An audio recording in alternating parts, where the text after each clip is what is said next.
Hello friends, आप देख रहे हैं आपका चैनल शेयर बाजार विद आयुष। और इस वीडियो में बात करेंगे जेएसडब्ल्यू इंफ्रास्ट्रक्चर आईपीओ के डे 3 सब्सक्रिप्शन के बारे में। तो दोस्तों, आज इस आईपीओ का आखिरी दिन था और कितना पैसा निकल कर आया है इस आईपीओ के अंदर, इसके बारे में इस वीडियो में हम चर्चा करेंगे। कितना दोस्तों पैसा निकल कर आया है ये तो अनडाउटेडली आप जानेंगे, लेकिन ये कह सकता हूँ आप खुद चौंक जाएंगे जितना पैसा निकल कर आया है। जो पैसा आज इस आईपीओ के अंदर आया है वो ये साबित करता है कि डेफिनेटली कंपनी को लेकर रिस्पॉन्स बेहद तगड़ा है। हर एक कैटेगरी की तरफ से हम बात करेंगे, तो वीडियो को पूरा ज़रूर देखिएगा। अलॉटमेंट चांसेस क्या होने वाले हैं, करंट ग्रे मार्केट क्या है और अलॉटमेंट की डेट का क्या अपडेट है, इसके बारे में भी इस वीडियो में आपको बताऊंगा। तो वीडियो को पूरा ज़रूर देखिएगा। उससे पहले फ्रेंड्स, अभी तक आपने चैनल को सब्सक्राइब नहीं किया है, आप चैनल को ज़रूर सब्सक्राइब भी कर लीजिएगा। सो फ्रेंड्स, अब जेएसडब्ल्यू इंफ्रास्ट्रक्चर आईपीओ क्लोज हो चुका है। अब इस आईपीओ के अंदर पैसा कोई भी नहीं लगा सकता है। जिन लोगों ने भी लगाना था वो अब तक इस आईपीओ में लगा चुके हैं और जिनको नहीं लगाना था उन्होंने नहीं लगाया। दोस्तों, जिन लोगों ने भी इस आईपीओ के अंदर पैसा लगाया, फ्रेंड्स ये बात ध्यान रखिएगा, आपको जो शेयर है वो मिलेगा कितने रुपए के प्राइस पर, 119 रुपीज़ पे, यानी अपर प्राइस बैंड पे आपको एक शेयर मिलने वाला है। कुल मिला के आपको टोटल नंबर ऑफ शेयर्स मिलेंगे 126 एक लॉट के अंदर। इस आईपीओ का फ्रेंड्स इशू साइज था करीबन 2800 करोड़ और जिसमें से पूरा का पूरा ये फ्रेश इशू था। बट ठीक है, वो बात इंपॉर्टेंट नहीं है। लेकिन अब ये है कि यहाँ पर अलॉटमेंट के चांसेस क्या होने वाले हैं। तो चलिए बात कर लेते हैं आज की डेटा के बारे में। तो फ्रेंड्स, इसमें देखा जाए शुरुआत के जो 2 दिन थे, शुरुआत के 2 दिन ठीक थे, मतलब सब्सक्रिप्शन अच्छा निकल कर आया था। मैंने आपको कल भी कहा था कि सब्सक्रिप्शन को बुरा नहीं कह सकते हैं। क्यूआईबीज के द्वारा पहले 2 दिनों के अंदर 0.58% के आस 58% के आसपास आईपीओ में पैसा लगाया था, यानी ऑलमोस्ट 0.58 टाइम्स। एचएनआईज ने करीबन 3.90 टाइम्स इस इशू को भरा था और रिटेल ने भी करीबन 4.81 टाइम्स इस इशू को कुल मिलाकर भरा था 2 दिनों के अंदर। टोटल मिलाकर ये जो इशू था वो 2.25 टाइम्स पहले 2 दिनों के अंदर भरने में कामयाब हो गया था। और यही देखना था कि आखिरी दिन कितना पैसा निकल के आएगा। तो आखिरी दिन कितना निकल के आया पैसा, चलिए ये देख लेते हैं। तो सबसे पहले क्यूआईबीज जिनके द्वारा 2 दिनों के अंदर ओनली 0.58 टाइम्स पैसा आया था, आखिरी दिन 60.12 टाइम्स दोस्तों पैसा जो है वो निकल कर आया है। यानी क्यूआईबीज ने भर भर के इस इशू के अंदर पैसा लगाया है। और कितना वैल्यू होता है 60 गुना का, ये आप समझिए। टोटल मिलाकर ये है 50,500 करोड़ के लगभग, ऑलमोस्ट 50,500 करोड़ है। तो 50,500 करोड़ रुपीज़ के आसपास सिर्फ दोस्तों क्यूआईबी से कंपनी ने जुटा लिए हैं। 50,500 करोड़, ये अपने आप में कितना बड़ा फिगर है, राइट। याद होगा आपको कि बहुत अडानी ग्रुप का एक एफपीओ निकल कर आया था, उसमें इतने पैसे नहीं निकल कर आ पाए थे।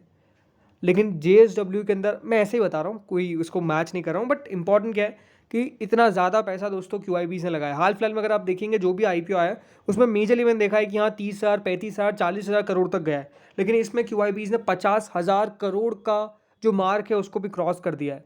मैं हमेशा क्यूआईबीज की बात क्यों करता हूँ, बिकॉज दोस्तों ध्यान रखिएगा, क्यूआईबीज वो होते हैं जो बड़े इन्वेस्टर्स होते हैं, जो बड़े म्यूचुअल फंड इन्वेस्टर्स होते हैं, फॉरेन इंस्टीट्यूशन इन्वेस्टर्स होते हैं। तो ये इन्वेस्टर्स मेजरली मैं मान के चलता हूँ कि लॉन्ग टर्म के हिसाब से पैसा लगाते हैं। एंड अनडाउटेडली अगर यहाँ पर एप्लीकेशन रिसीव हुई है, क्योंकि दोस्तों जो शेयर्स ऑफर किए गए थे वो अपने आप में काफ़ी थे, इसमें कोई डाउट नहीं है। 7 करोड़ 5 लाख शेयर्स ऑफर किए गए थे, लेकिन कुल मिलाकर कितना 424 करोड़ शेयर्स के लिए एप्लीकेशन रिसीव हुई है। तो आप खुद समझ सकते हैं कि जो डिफरेंस है, जो मेजर डिफरेंस है, वो यही है कि भर भर के पैसा निकल कर आया है।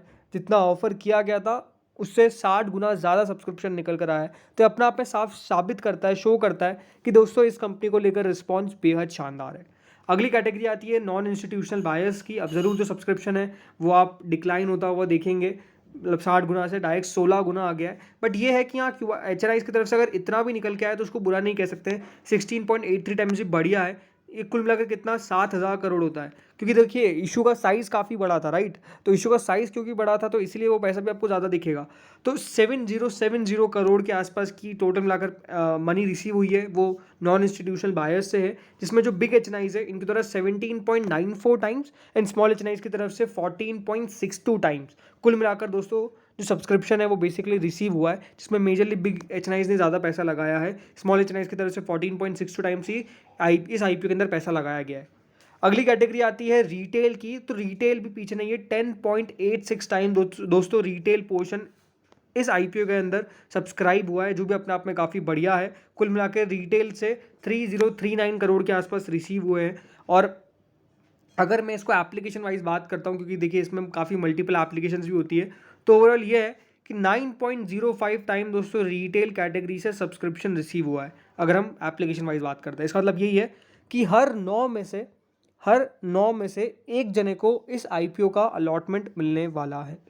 तो अलॉटमेंट मिलना देखा जाए तो बहुत टफ भी नहीं है, 9 में से एक जने को मिल जाएगा अलॉटमेंट। तो अगर आपने ज़्यादा एप्लीकेशंस लगाई है अलग अलग अपने फैमिली मेम्बर्स के आईडी से, तो हो सकता है कि आपकी एक पॉसिबिलिटी बने अलॉटमेंट आने की। बट ये है कि हाँ, हर 9 जन में से एक जन को इस आईपीओ का अलॉटमेंट जो है वो लग सकता है।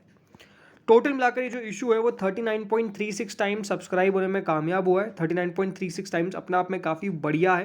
मैंने आपको कल भी कहा था कि ये आईपीओ टोटल मिलाकर 40 गुना सब्सक्राइब हो सकता है और उसके आसपास ही पहुंचा है। टोटल मिलाकर कंपनी ने कितने पैसे रिसीव किए हैं? 60,000 करोड़, 60,610 करोड़ रुपीज़ कंपनी को रिसीव हुए हैं। यानी अपने आप में आप खुद समझ सकते हैं एक बहुत ही मैसिव मनी कंपनी को रिसीव हुई है। ज़रूर इतना पैसा कंपनी यूज़ कर तो सकती नहीं है, बट ये बात है कि एक चीज़ होती है रिस्पॉन्स, और रिस्पॉन्स हम कह सकते हैं काफ़ी बढ़िया कंपनी को रिसीव हुआ है, इसमें कोई डाउट नहीं है। हाँ, ऑल थैंक्स टू आज की जो 2 लिस्टिंग थी, साई सिल्क और सिग्नेचर ग्लोबल की, ये भी अपने आप में काफ़ी बड़ा रोल प्ले करते हैं। रीज़न सिंपल है, क्योंकि जब अच्छी लिस्टिंग होती है तो पैसा आता है। अब बात करते हैं दोस्तों यहाँ पर अलॉटमेंट की डेट के बारे में। अब बात करते हैं अलॉटमेंट कब आने वाला है। तो देखिए, डेट तो 3 अक्टूबर दिखा रहा है, बट मैंने अपने सोर्सेज से ये पता करने की कोशिश करी है, तो मुझे जो पता चला या फिर जो भी मुझे न्यूज़ मिली है उसके हिसाब से इस आईपीओ का अलॉटमेंट कल ही आने वाला है। कोई तो ये भी कह रहा है कि T+2 के अंदर भी आईपीओ लिस्ट हो सकता है। यानी T+2 का मतलब है कि ये आईपीओ हो सकता है कि 29 सितंबर को ही बाजार में लिस्ट भी हो जाए, बट अगेन वो कंफर्म नहीं है। मोस्ट लाइकली तो अलॉटमेंट कल ही है, बिकॉज T+1 नॉर्मल हो चुका है अलॉटमेंट के लिए, तो मुझे वो कोई बहुत बड़ी दिक्कत नहीं दिखती है। मान के चलिए इस आईपीओ का अलॉटमेंट कल ही आपको पता चल जाएगा, कल देर शाम तक, रात तक पता चल जाएगा आपको अलॉटमेंट मेजरली। अगर T+2 में लिस्टिंग हो रही है तो अनडाउटेडली अलॉटमेंट जल्दी आना चाहिए। इसका मतलब ये है कि कल ही पता चल जाना चाहिए और वेबसाइट पर भी पोस्ट हो जाना चाहिए। वेबसाइट पे मैंने देखा है थोड़ा बहुत लेट होता है, तो अगर T+2 होगा तो फिर डेफिनेटली कल ही सब कुछ हो जाएगा, और अगर अगले दिन ही लिस्ट हो रहा होगा 29 को, बिकॉज इसके बाद याद रखिएगा बाजार डायरेक्ट 3 अक्टूबर को ओपन होंगे, राइट। तो टाइम है, हो सकता है कि कंपनी जल्द भी लिस्ट करवा दे, कोई बहुत बड़ी बात नहीं है। और ऐसा भी नहीं है कि T+2 में कोई शेयर लिस्ट नहीं हुआ है। याद ही होगा आपको, आधार केबल्स की लिस्टिंग हुई थी T+2 के अंदर, तो हो सकता है कि T+2 में ये भी लिस्ट हो जाए, जिस तरह की इन्फॉर्मेशन मिल रही है। बाकी इस पर अलॉटमेंट पे एक सेपरेट वीडियो में कल ही डाल दूंगा, जिसमें हम बात करेंगे कि अलॉटमेंट किस तरीके से चेक करना है, और जो भी इन्फॉर्मेशन होगी वो कल वाले वीडियो में आपको पता चल जाएगी। अब इसकी अगर करंट ग्रे मार्केट की बात करें, जो करंट ग्रे मार्केट है वो करीबन 19 रुपीज़ के आसपास चल रही है, यानी ऑलमोस्ट 16% के आसपास का करंट प्रीमियम है। बट जिस तरीके का पैसा निकल कर आया है, मुझे लगता है जो भी नेक्स्ट अपडेट ग्रे मार्केट का निकल के आएगा उसमें इसकी ग्रे मार्केट ज़रूर बढ़नी चाहिए। मतलब अब कोई मुझे रीज़न दिखता नहीं कि ग्रे मार्केट में आपको कोई बढ़ोतरी देखने को ना मिले, बट देखते होता क्या है। अलॉटमेंट के बारे में जैसे ही देखिए जो भी अपडेट निकल कर आएगा वो आपको कम्युनिटी पे पता चली जाता है। तो आप बस कम्युनिटी यानी चैनल को सब्सक्राइब करिए, नोटिफिकेशन बेल को प्रेस करके रखिए, ताकि सबसे पहले आपको नोटिफिकेशन मिल सके कि हाँ कौन कौन सी अपडेट्स निकल कर आ रही है। बाकी यही है कि हाँ, इस आईपीओ का अलॉटमेंट मान के चलिए 90% में श्योर हूँ कि इसका अलॉटमेंट कल ही आने वाला है, तो उसकी कोई प्रॉब्लम नहीं है। तो इस वीडियो में इतना ही था। बाकी आप लोग मुझे कमेंट में बताइए कि आप लोगों ने कितनी एप्लीकेशंस लगाई है इस आईपीओ के अंदर। इस वीडियो में इतना ही था। Thank you friends for watching this video.